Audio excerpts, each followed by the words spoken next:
So hi guys, welcome back to the second video. So as I promised yesterday, today we are going to come up with free body diagram, है ना? So yesterday we had done the force analysis, जो सबसे important होता है. आपको समझना था कि सर कितना टाइप्स ऑफ फोर्सेस पूरा मैकेनिक्स में हमको डील करना है and then the way they act, है ना. तो फोर्सेस के बारे में हमको क्या पता चला sir, whatever the forces we have studied so far, हमको इतना ही पता चला है कि सर फोर्सेस का मैग्नीट्यूड कैसे निकाला जाता है, उसका direction and the nature of the force, right. तो वो सब प्रीरिक्विजिट चाहिए before getting into the free body diagram. जो ये कॉन्सेप्ट है इसको समझना है and after that we will be done with the basics and on the third video we'll be starting with the exercise directly without going any further with the concepts. Okay, so आपको कल क्या पता चला sir, आपने 5 forces के बारे में पढ़ा. वो जो 5 फोर्सेस था, पहला फोर्स था force gravitational force due to gravity and then we studied normal reaction, tension and spring, है ना. तो ये जो नॉर्मल, टेंशन एंड स्प्रिंग है, all this forces are reaction forces, correct. और इसका नेचर पढ़ा और कैसे किस डायरेक्शन में फोर्सेस लगता है. तो अभी ये फ्री बॉडी डायग्राम है क्या चीज, है ना. तो इसके बारे में मैं अगर आपको बहुत ही सिंपल आसान भाषा में बोलूं तो एक ही लाइन में पूरा कॉन्सेप्ट है. Drawing all the forces acting on the body with right directions,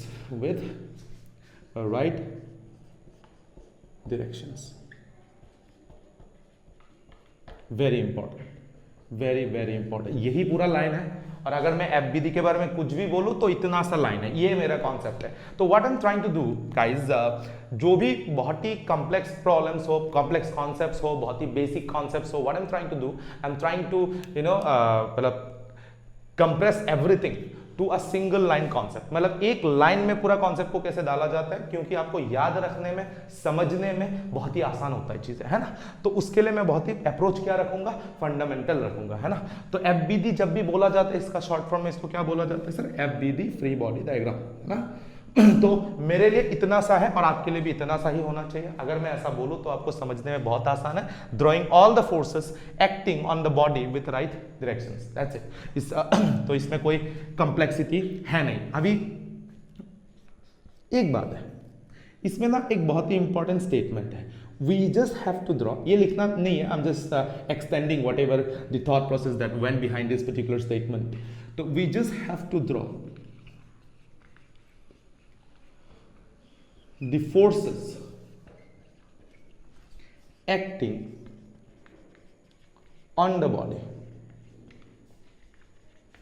not the forces acted by the body, not the forces acted by the body. ये बहुत ही अनदर एक इंपॉर्टेंट चीज है. लेकिन सर यहां पर जो मैंने लिखा, ये आप अंडरलाइन कर सकते हो, मार्क कर सकते हो इस चीज को. यहां पर जो मैंने बोला कि sir drawing all the forces acting on the body, one statement. And यहां पर आपने क्या लिखा, we just have to draw the forces acting on the body, not the forces acted by the body, not the forces acted by the body. Sir ये क्या चीज है sir, मैंने क्या बोल दिया, ये forces acting on the body and forces acted by the body. तो ये जो रिलेशन है, इसको एक सिंपल सेंटेंस में न्यूटन ने रिलेट किया है और न्यूटन का जो थर्ड लॉ है इसी पे बेस्ड है ना. So for that we need to understand the Newton's third law. तो मैं इसको यहां साइड में आपको दिखा देता हूं बहुत ही आसान तरीके से. न्यूटन्स थर्ड लॉ बोलता क्या है सर, मेरे लिए, मैं बहुत ही आसान भाषा में बोलूं. I don't want to be technically correct, I just want to be mathematically correct, because physics का जो लैंग्वेज है वो मैथमेटिक्स है. अगर आपका मैथ सही है तो हमेशा उत्तर सही आएगा, है ना. तो let's just get into that. अभी अंडरस्टैंडिंग बता रहा हूं, I am not defining it. Understanding क्या है, फोर्सेस कैन एग्जिस्ट अलोन. मैं अंडरस्टैंडिंग बता रहा हूं, मैं बार बार वो स्टेटमेंट दोहरा रहा हूं आपके सामने. Forces can not exist alone. और बहुत ही फनी वे में बोलूं तो forces are always in a relationship. Forces are always in a relationship with itself. ये थोड़ा फनी वे में आपको बता दिया. अभी what I am trying to say, I don't think ये 100% अभी कॉन्सेप्ट क्लियर है, अभी तक तो है नहीं, अभी हम देखेंगे ये है क्या चीज, है ना. तो अभी देखते हैं. What I am trying to say, suppose कल हम लोगों ने पढ़ा सर ये ग्राउंड है और ये ब्लॉक ऑफ मास m है, इस ब्लॉक ऑफ मास m पे ग्रेविटी कितना फोर्स लगाएगा? सर आपको पता है ऑलरेडी, mg। क्लियर है? डायरेक्शन हमेशा नीचे है, नेचर ऑफ ग्रेविटी क्या था? पुलिंग, तो ब्लॉक को पुल कर रहा है, डायरेक्शन नीचे है, magnitude mass into acceleration due to gravity mg। तो ये हो गया। तो ये जो फोर्स है, बात को समझिएगा अच्छे से, एक्टिंग ऑन द बॉडी है। ये क्या है? ये एक्टिंग ऑन द बॉडी, मतलब ये जो फोर्स है वो कौन लगा रहा है? ग्रेविटी, धरती माता। कौन किस पे लगा रहा है? Sir block of mass m पे फोर्स लगा रहा है ना? तो ये mg हो गया, ये नीचे लग रहा है। क्लियर है? अभी हमको FBD जब हम बनाएंगे वहां पर हम इसी सब फोर्सेस को दिखाएंगे, forces acting on the body, not the forces acted by the body. उसका मीनिंग क्या है सर? अभी अगर धरती माता, अगर gravity is acting applying force mg on this block of mass m, तो ब्लॉक ऑफ मास m भी चुपचाप नहीं बैठेगा, ये भी धरती पे उतना ही फोर्स लगाता है in opposite direction, in opposite direction, and that's what Newton tried to say in his third law। मैं क्या बोला? forces cannot exist alone। ये mg आया तो नीचे से भी mg आएगा। forces cannot exist alone, forces are always in a relationship with itself। that's the most important concept। Clear है सर? अभी आप ऐसे नहीं बोल सकते हो कि सर अगर बॉडी पे ग्रेविटी लग रहा है, ग्रेविटेशनल फोर्स लग रहा है, तो बॉडी आर्ट पे कुछ अलग फोर्स लगाएगा। बिल्कुल नहीं, nature of the forces have to be same. Third law क्या बता रहा है? Nature of the forces have to be same, nature of the forces have to be same. Very important. Magnitude क्या होना है sir? Magnitude have to be same, magnitude have to be same, have to be same. लेकिन direction क्या होना है? Third point में यहां लिख के दे रहा हूं, डायरेक्शन आपका होना है ऑपोजिट, डायरेक्शन आपका होना है ऑपोजिट। यस। और हमको मिनिमम कितना बॉडीज चाहिए? सर आपको दिखाई दे रहा होगा, 2 बॉडीज चाहिए। एक्शन किसी और पे होता है, रिएक्शन किसी और पे होता है। जैसे यहां पर एक्शन क्या था? mg, force acting on the block of mass m due to gravity, वो एक्शन हो गया। तो ये ब्लॉक ऑफ मास m एक बॉडी हो गया। अभी ये ब्लॉक ऑफ मास m दूसरा बॉडी पे उतना ही फोर्स लगाएगा इन द ऑपोजिट डायरेक्शन, तो वो दूसरा बॉडी कौन हो गया? धरती माता, द ग्रेविटी, राइट? तो अर्थ, ये हो गया फोर्स। तो fourth most important point, minimum 2 bodies are required. उसी को हम एक्शन रिएक्शन पेयर भी बोलते हैं, है ना? तो ये है आपका न्यूटन्स थर्ड लॉ।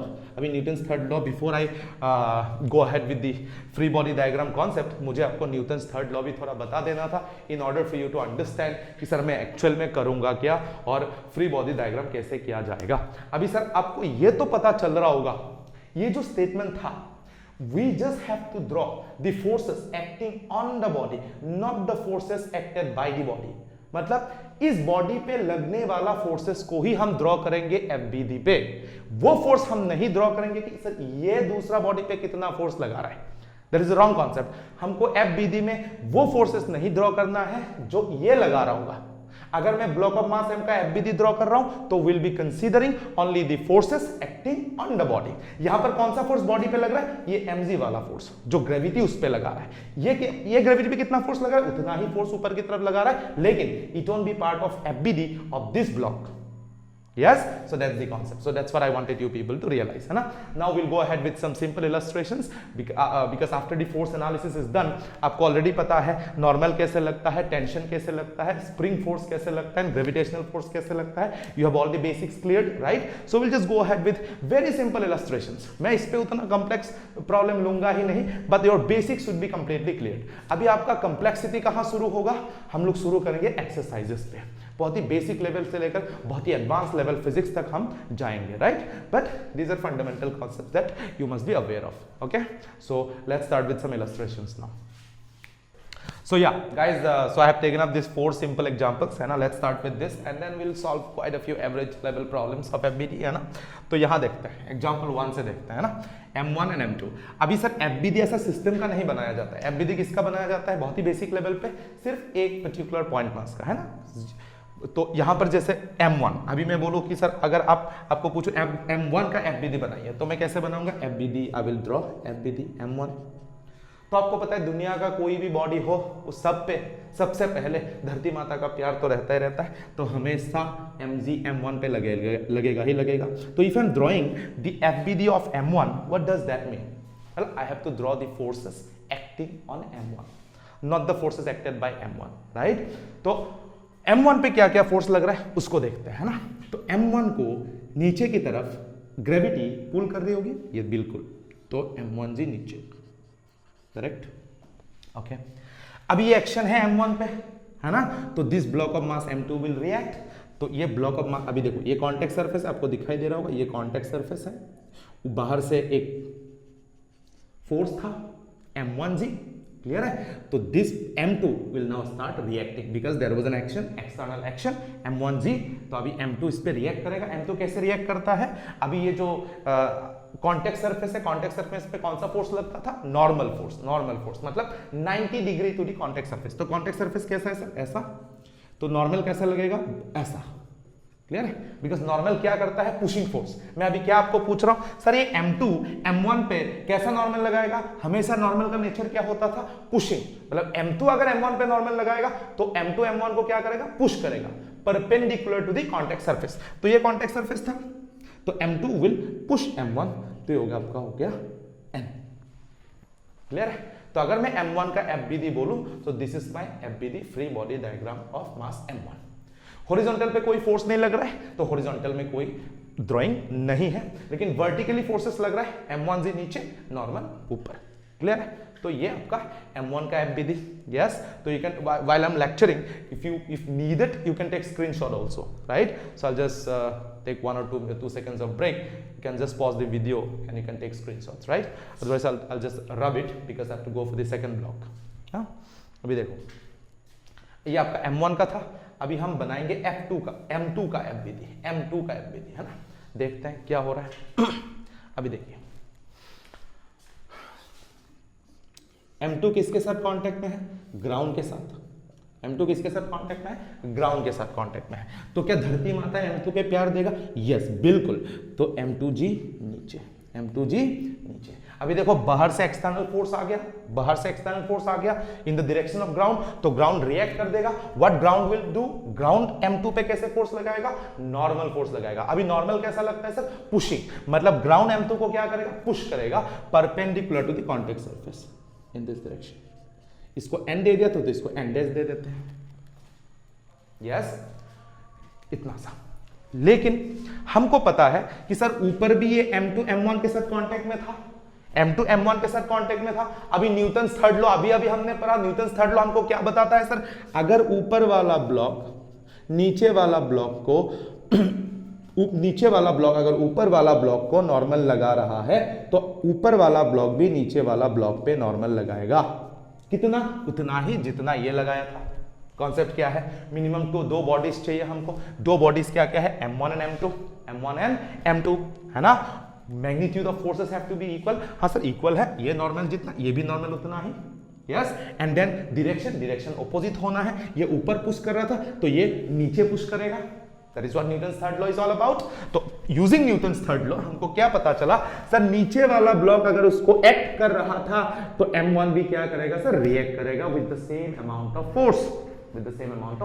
तो m2 का जो कंप्लीट FBD होगा, अभी जो नॉर्मली ये m1 लगाएगा वो किस पे लगाएगा? m2 पे, बिकॉज m2 ने m1 पे लगाया था ये वाला नॉर्मल। तो now m1 will push m2, तो नीचे की तरफ normal. So this is the complete FBD of m2 पे कोई हॉरिजॉन्टल में फोर्स नहीं था, तो there is no issue, right. Again you can take a screenshot. I will go for the next illustration now.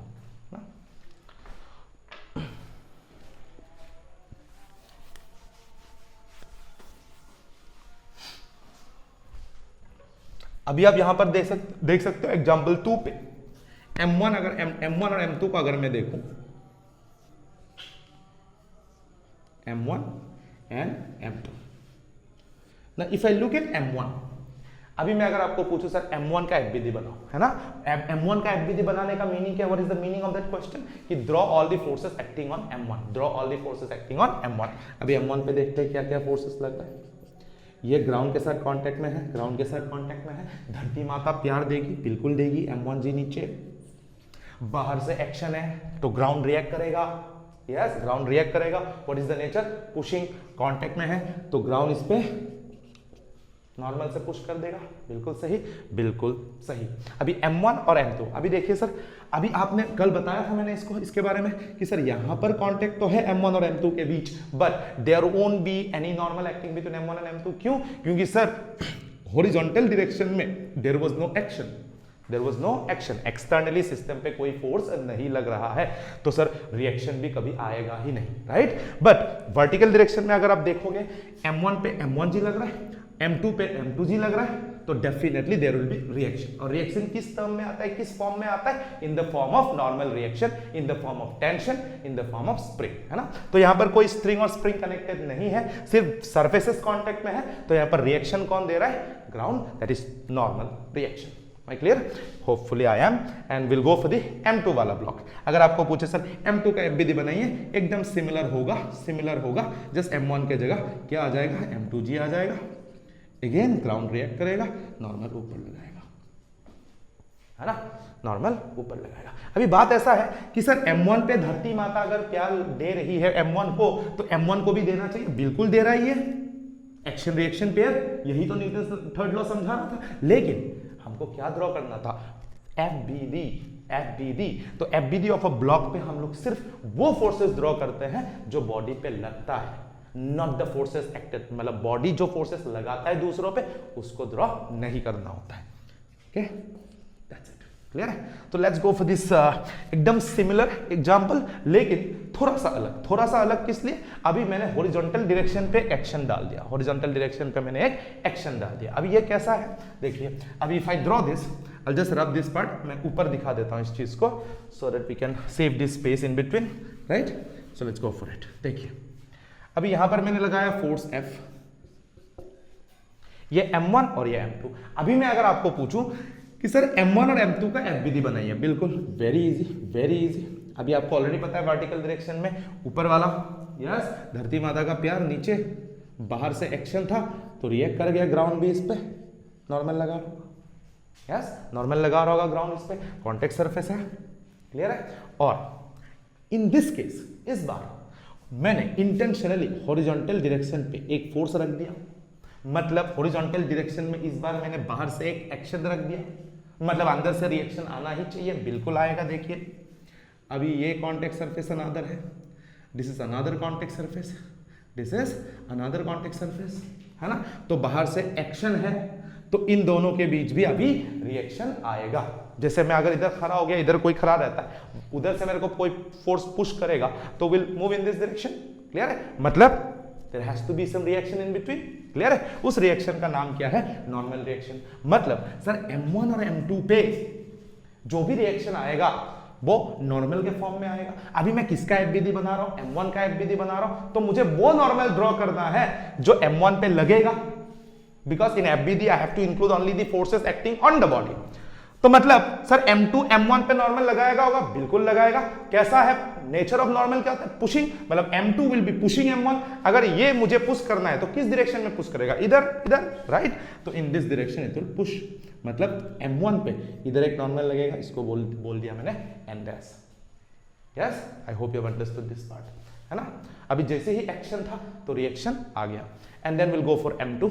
अगर मैं M2 को देखूं, M2 को अगर मैं देखूं सर, ग्राउंड से धरती माता का प्यार M2G, और ये ग्राउंड उस पर नॉर्मल लगा रहा होगा ऊपर की तरफ। ये तो सबको समझ में आ ही चुका होगा अभी तक, यस। बात ऐसा है कि सर M2 पे M1 नॉर्मल लगाएगा क्या? बिल्कुल लगाएगा। व्हाई? बिकॉज सर M2 ने M1 पे नॉर्मल लगाया, and as action, there has to be reaction. M1 भी M2 पे उतना ही फोर्स लगाएगा, that is what Newton's third law is all about, clear है। तो सर M1 M2 पे कितना फोर्स लगाएगा? बिल्कुल एन डैश ही लगाएगा। अगेन नॉर्मल का नेचर क्या है? पुशिंग। तो M1 भी M2 को क्या करेगा? पुश करेगा। In which direction? In this direction. तो ये हो गया आपका एन डैश।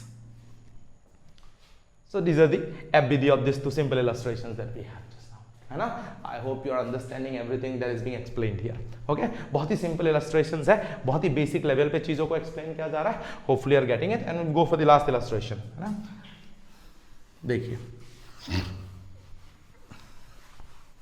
अभी इधर अभी सर इस स्फीयर पे इस स्फीयर का एफबीडी मुझे चाहिए, बिल्कुल सर। इस स्फीयर पे धरती माता का प्यार बिल्कुल हमेशा लगती है, वो तो उसको कोई रोक नहीं सकता है ना। अभी ये जो है इस वेज के साथ कांटेक्ट में है, ये देखिए कांटेक्ट सरफेस आ गया, ये देखिए कांटेक्ट सरफेस आ गया, ये कांटेक्ट सरफेस आ गया, ये कांटेक्ट सरफेस आ गया, है ना। तो कांटेक्ट सरफेस और नॉर्मल कैसा लगना है, हमेशा परपेंडिकुलर, हमेशा perpendicular to the contact surface. अभी इस धरती माता के प्यार जो है इस ग्रेविटेशनल फोर्स के वजह से ये स्फीयर इस वेज पे, ये वेज पे दबाव डाल रही होगी, ये जो स्फीयर है वो दबाव डाल रही होगी, तो because of the gravitational force acting on the sphere. तो ये जो दबाव है उसके वजह से क्या डेवलप हो रहा है, एक्शन, मतलब इस वेज को फील हो रहा है कि मेरे को कोई ऊपर से दबा रहा है, तो वो एक्शन है, तो वेज डेफिनेटली रिएक्ट करेगा। रिएक्ट कैसे करेगा, ये कांटेक्ट सरफेस है तो रिएक्शन आना ही आना है। मतलब ये वेज अभी इस ब्लॉक पे क्या करेगा, नॉर्मल लगाएगा। नॉर्मल कैसा लगता है, हमेशा पुशिंग, तो पुश करेगा इन दिस डायरेक्शन। ऐसा क्यों लगा, बिकॉज आपको दिखाई दे रहा होगा सर ये कांटेक्ट सरफेस है, ये कांटेक्ट सरफेस है, नॉर्मल ऐसा है ना। तो यहां पर देखिए कांटेक्ट सरफेस ऐसा है तो ये भी पुश करेगा नॉर्मल। N1 N2 नाम दे दो, कोई बात नहीं। So this is the complete FBD of this sphere of mass m, है ना। So we have the next set of illustrations in front of us, right. Now what we are considering a string also, let's check, है ना। तो अभी देखिए, अभी मुझे अगर बोला जाएगा कि सर आप इस ब्लॉक का एफबीडी बनाइए, इस ब्लॉक का, है ना। तो देखते हैं, let's see. Now we already know about normal and MG, है ना। धरती माता का प्यार हमेशा नीचे, तो अभी ये धरती माता का प्यार जो है ये फोर्स के वजह से इस टेबल पे दबाव हो रहा होगा, दबाव पड़ रहा होगा, मतलब एक्शन हो रहा होगा, मतलब रिएक्शन तो आएगा। रिएक्शन कैसा आएगा, पुशिंग नेचर का होता है। This table will apply normal on it, yes, okay. Now I am not, ये बीच का स्ट्रिंग को छोड़ देते हैं अभी के लिए। इस ब्लॉक ऑफ मास m को देखिए, इस पे क्या फोर्स लग रहा होगा, हमेशा नीचे mg, नीचे mg, धरती माता का प्यार। अभी देखो नीचे की तरफ एक्शन है तो स्ट्रिंग रिएक्ट कर जाएगा, स्ट्रिंग रिएक्ट कर जाएगा। अभी उसका नाम क्या था, टेंशन फोर्स। ये भी क्या है, रिएक्शन फोर्स। कल बताया था जब भी फिजिक्स में स्ट्रिंग दिखा टेंशन हो जाना चाहिए, है ना। उसका सिंबल क्या है, T। वो कैसे लगता है, हमेशा अलोंग द स्ट्रिंग लगता है, बोथ डी एंड्स पे, है ना। तो अभी टेंशन लगता कैसा है सर, टेंशन का नेचर क्या है, हमेशा पुलिंग नेचर का होता है। क्या नेचर का होता है, पुलिंग। पुलिंग मतलब कोई भी ब्लॉक पे अगर टेंशन लगेगा तो वो ब्लॉक को पुल ही करेगा। I don't care about sir आगे पीछे ये सब कुछ नहीं होता है सर। नेचर याद रखो, सब आसान हो जाएगा। नेचर क्या है टेंशन का, पुलिंग। तो टेंशन अगर इस ब्लॉक पे लगेगा तो टेंशन क्या करेगा, इसको पुल करेगा, पुल पुल पुल, तो ऊपर की तरफ पुल करेगा। तो इस यहां पर टेंशन डेवलप हो गया, सही है। तो यहां पर भी स्ट्रिंग कनेक्टेड है। अब ये सिंगल स्ट्रिंग है तो सेम टेंशन लगेगा, है ना। तो ये सेम टेंशन लगेगा तो टेंशन फिर से कितना होगा, इस ब्लॉक को टेंशन फिर से क्या करेगा, पुल करेगा। बिकॉज नेचर क्या होता है टेंशन का, पुलिंग नेचर का होता है। अभी ये tension through out the string same कैसे रहा, कैसे सेम टेंशन हो गया, बिकॉज हम लोग जो स्ट्रिंग फिजिक्स में कंसीडर करते हैं वो मासलेस होता है। क्या होता है, मासलेस। मतलब थ्रू आउट द स्ट्रिंग, एक सिंगल स्ट्रिंग के लिए फोर्स कभी भी चेंज नहीं हो सकता है। और another addition to that concept, string के बारे में, स्ट्रिंग कंस्ट्रेंट में जब मैं पढ़ाऊंगा आपको पता चल जाएगा। But before hand I am just informing one very important thing about string in physics, कि जब फिजिक्स में जो हम स्ट्रिंग कंसीडर करते हैं उसका लेंथ कभी इंक्रीज या डिक्रीज नहीं हो सकता है। And because of that also through out the string जो है फोर्स सेम रहता है। मतलब इस एंड पे जितना टेंशन डेवलप होगा इस एंड पे भी उतना ही टेंशन डेवलप होगा। लेकिन sir if we go to this illustration, if we go to this illustration, यहां पर भी एक बहुत ही बढ़िया सा चीज आपको समझ में आएगा। देखिए यहां पर तो मैंने फोर्स अप्लाई दे दिया था, but if I don't take this force along, अगर मैं इस चीज को बहुत ही सिंपल रखता, m1 मान लेते हैं सर आइडेंटिकल मासेस है, सिंपली था, they were connected by string, they were connected by string, तो ये स्ट्रिंग, दो स्ट्रिंग, m। अभी देखो सर इस पूरे सिस्टम में बाहर से कोई external force in the horizontal direction था क्या, बिल्कुल नहीं था, यस। और देखो नीचे mg, धरती माता का प्यार, एक्सटर्नल फोर्स है तो नॉर्मल रिएक्ट कर गया। लेकिन सर स्ट्रिंग हॉरिजॉन्टली कनेक्टेड है तो I am searching for that action in the horizontal direction so that this strings will react, लेकिन यहां पर हॉरिजॉन्टल डायरेक्शन में there is no force acting, there is no force acting. मतलब sir ये जो string है, ये string, this strings will never react because sir action ही नहीं है, तो रिएक्शन कभी आएगा ही नहीं। बिल्कुल सही। तो यहां पर टेंशन जीरो, यहां पर भी टेंशन जीरो। वेरी फंडामेंटली मैं आपको कॉन्सेप्ट बता रहा हूं so that you will never miss out on anything, बहुत ही बेसिक लेवल से लेकर एडवांस लेवल तक। और बात यह है, रियलिटी यह है, अगर आपको फंडामेंटल्स आता है, बेसिक लेवल पे चीजें आता है, तो सर दुनिया का कोई भी एडवांस लेवल का पेपर दे दे आप सेल्फ सॉल्व कर दोगे, given the fact that you are ready to face the challenge ahead, right? Okay, now let's take this illustration, है ना?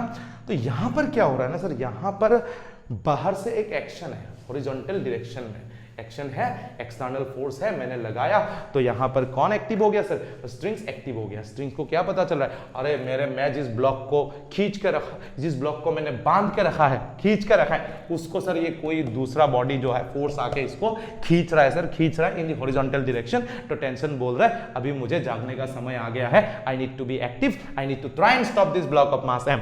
क्लियर है? तो यहां पर अभी टेंशन का नेचर फिर से क्या होगा, पुलिंग नेचर का होता है, तो tension will start acting on this block of mass m, और क्या करेगी टेंशन? पुल करेगी, मतलब पुल करेगी, है ना? तो पुलिंग, है ना? तो इसको मैंने नाम दे दिया इस बार T1। तो आपको यहां जैसे पता चला सर एक सिंगल स्ट्रिंग के लिए यहां जितना टेंशन डेवलप होता है यहां पर भी उतना ही टेंशन डेवलप होता है। तो कैन आई कंक्लूड कि सर यहां पर T1 हो रहा है तो यहां पर भी T1 ही डेवलप होगा। बिल्कुल सही। क्लियर है? लेकिन सर बात ऐसा है, ये टेंशन, ये स्ट्रिंग एक्टिव हो गया तो ये स्ट्रिंग भी एक्टिव हो जाएगा, because all the masses are connected. अभी देखिए सर यहां का टेंशन सेम है क्या? बिल्कुल नहीं, बिकॉज यहां पर बीच में कौन आ गया? ब्रेकिंग पॉइंट आ गया।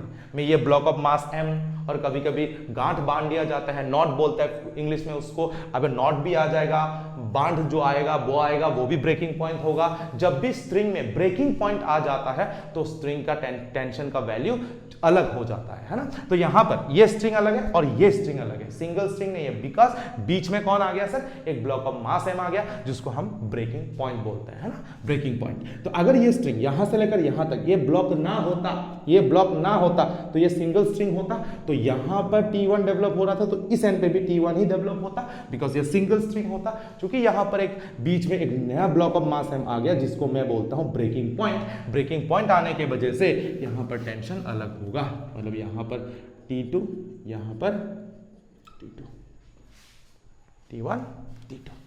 I hope you understood the tension concept also, है ना? लेकिन हम जब एक्सरसाइजेस करेंगे ना, इसका एप्लीकेशन जब हम करेंगे, डिटेलिंग होता जाएगा, चीजें सबकॉन्शियस माइंड में बैठता जाएगा, है ना? दैट इज माय गोल, है ना? तो चीजों को बहुत ही बेसिक लेवल पे सीखना होता है ना? तो today's lecture is very simple, आपको जस्ट दिखा रहा हूं एफबीडी कैसे ड्रॉ किया जाता है ना? तो यहां पर ये m और ये m, टेंशन का तो एफबीडी हो गया। मैं इस ब्लॉक मास m का अगर मैं एफबीडी ड्रॉ करूं तो क्या होगा सर? इस ब्लॉक पे हॉरिजॉन्टल में क्या फोर्स लग रहा है? टेंशन T2, धरती माता का प्यार तो है ही, ऊपर normal due to ground. Yes, अभी इस ब्लॉक का अगर मैं सोचूं सर, इस ब्लॉक पे क्या क्या फोर्स लग रहा है? एफबीडी क्या होता है? Drawing all the forces acting on the body. Horizontal direction में क्या फोर्स लग रहा है? T1, पीछे क्या फोर्स लग रहा है? T2, नीचे mg और ग्राउंड के वजह से नॉर्मल। तीसरा बॉडी क्या फोर्स, क्या क्या फोर्स लग रहा है उधर? देखते हैं। ये वाला हॉरिजॉन्टल में फोर्स F, पीछे की तरफ T1, नीचे की तरफ mg, ऊपर की तरफ नॉर्मल। तो ये हो गया FBD of the first block. This is the FBD of the first block. So this is ये complete illustration है इस सिस्टम का, है ना? तो let's take the last example, है ना? अभी इसको अगर मैं देखूं सर, इस स्फीयर को अगर मैं देखूं, नीचे mg बाय डिफॉल्ट, वाई धरती माता का प्यार हमेशा लगेगा, एक्शन हो या ना हो, तो इसीलिए मैं इसको रिएक्शन कैटेगरी में नहीं डाला, है ना? उसको लगना ही लगना है, उसको लगना ही लगना है, बिकॉज हर माता को अपना बच्चा जो है पास में ही रखना होता है, तो अट्रैक्ट करना ही करना है ना? तो अट्रैक्ट करेगी ही करेगी, है ना? तो इस ब्लॉक ऑफ मास m को नीचे की तरफ mg लगना है, और जैसे ये दबाव इस ग्राउंड को महसूस हो रहा होगा, एक्शन हो रहा है उसके ऊपर, तो रिएक्ट करेगा। रिएक्ट कैसे करेगा? ऊपर की तरफ नॉर्मल, ये कॉन्टेक्ट सरफेस है, ये कॉन्टेक्ट सरफेस है, तो ऊपर की तरफ नॉर्मल लगाएगा, ऊपर की तरफ नॉर्मल लगाएगा। दैट्स हाउ थिंग्स आर, है ना? अभी देखिए ये तो वर्टिकल डायरेक्शन में हो गया। अभी सर हॉरिजॉन्टल में देखो, तो अगर ये एक्शन ना होता, अगर ये मैं फोर्स ना देता, तो क्या इस ब्लॉक का एफबीडी यहां पर खत्म हो चुका है? बिल्कुल खत्म हो चुका है, बिकॉज ये block of mass M simply wall के साथ कांटेक्ट में रहता, बाहर से कोई हॉरिजॉन्टल डायरेक्शन में एक्शन नहीं होना था, तो सर रिएक्शन भी नहीं होना है, बिल्कुल सही। लेकिन यहां पर इन दिस पर्टिकुलर प्रॉब्लम मैंने हॉरिजॉन्टल में एक फोर्स दे के रखा है, मतलब इस स्फीयर को दबाया जा रहा है, मतलब इस वॉल को भी दबाव महसूस हो रहा है, मतलब एक्शन इस वॉल के ऊपर हो रहा है, तो वॉल भी रिएक्ट करेगा इस ब्लॉक इस स्फीयर ऑफ मास एम पे। कैसे करेगा? कांटेक्ट सरफेस है तो कौन सा फोर्स लगाएगा? नॉर्मल, और नॉर्मल का नेचर क्या होता है? पुशिंग, तो वॉल इस ब्लॉक ऑफ मास एम को पुश करेगा। क्लियर है? तो इस ब्लॉक ऑफ इस स्फीयर ऑफ मास एम का अगर मैं एफबीडी ड्रॉ करूं सर, हॉरिजॉन्टली इधर फोर्स, इधर नॉर्मल, नीचे mg और ऊपर की तरफ normal, and that is due to ground. So this is the complete analysis of free body diagram. अभी सर आप पूछ सकते हो सर आप इतना सिंपल एग्जांपल्स लिया है ना, कॉम्प्लिकेटेड स्ट्रक्चर लिया नहीं। कॉम्प्लिकेटेड स्ट्रक्चर्स सर बहुत ही बेसिक लेवल से हम लोग का चीज शुरू होगा, और एक्सरसाइजेस में बहुत ही कॉम्प्लेक्स प्रॉब्लम्स मिलेगा, कॉम्प्लेक्स डायग्राम्स मिलेगा, जहां पर हमको एफबीडी यूज करके ही चीजों को सॉल्व करना है। So will in the next lecture will be directly getting into the exercises of Newton's laws of motion. अभी इन टर्म्स ऑफ बेसिक इतना सा बेसिक जानना है आपको, फोर्सेस के बारे में जानना होता है, तो इसीलिए first lecture was based on force analysis.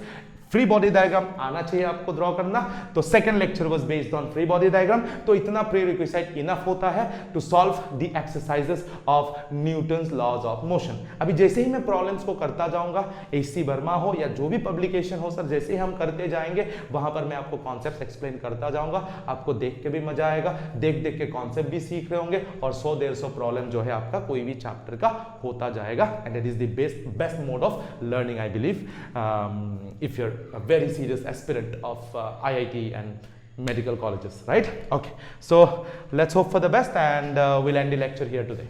Okay, thank you guys, see you in the next lecture.